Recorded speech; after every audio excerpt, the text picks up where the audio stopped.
Welcome back. We do continue to follow the House Intel Committee hearing on world threats currently taking place on Capitol Hill, including plenty of questions on that leaked group chat on the messaging app Signal that included potentially sensitive information. I'd like to welcome in a member of Congress who sits on the House Foreign Affairs Committee, Democratic Representative Jim Costa of California. Congressman, thank you so much for giving us some of your time today. I want to talk about the news that really is the big headline. We now see the attack plans as revealed by the journalist. How would you describe what we've seen? Well, President Harry Truman once said the buck stops here. And clearly the administration's response to this major, I think, break in intelligence protocol is playing out.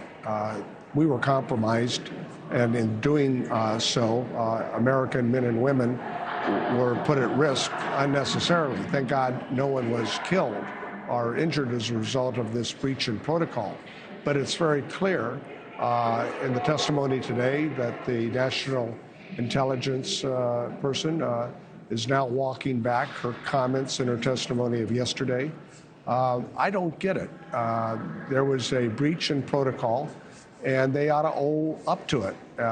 And the buck should stop here instead of blaming Goldberg, the Atlantic magazine, or others for this, I think, very, very critical effort in terms of how we move forward and how our allies look at us, because I can tell you they are questioning our ability to maintain our intelligence protocol. Yeah, so Congressman, talk more about how you would describe what has been said publicly so far by those involved, not only what we've heard in today's hearing, what we heard in yesterday's hearing, and also from the Defense Secretary, Pete Hegseth, who said there were no war plans shared. Well, that is truly not consistent with the truth, but that doesn't surprise me from the Secretary of Defense. What we know is that times, the dates of the launch of the attack, the weapons that were used, were all part of this signal chat that clearly was available to others and to our adversaries, Russia and China. Information that could have been related to Iran and then ultimately to the Houthis.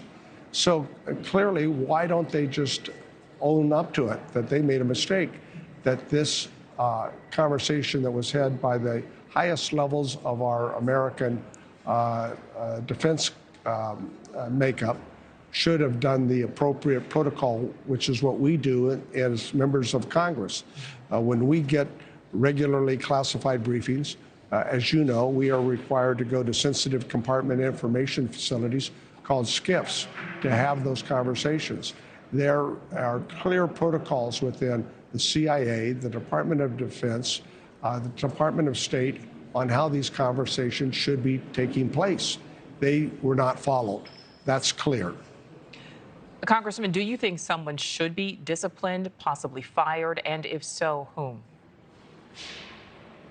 Well, yes, if this happened at a lower level, the chain of command would require that those individuals that were responsible for this breach of our intelligence protocol would be held accountable. And I think this should be no exception. If people of our military and our Central Intelligence Agency are required to follow the law, so should those at the highest level. Whether it's the Secretary of Defense, who published the timelines, the weapon systems that were being used, and the targets. If he is, in fact, responsible, he should be held accountable. Thanks for watching. Go to joinnn.com to find NewsNation on your screen. And don't forget to click the red subscribe button below to get more of NewsNation's fact-driven, unbiased coverage.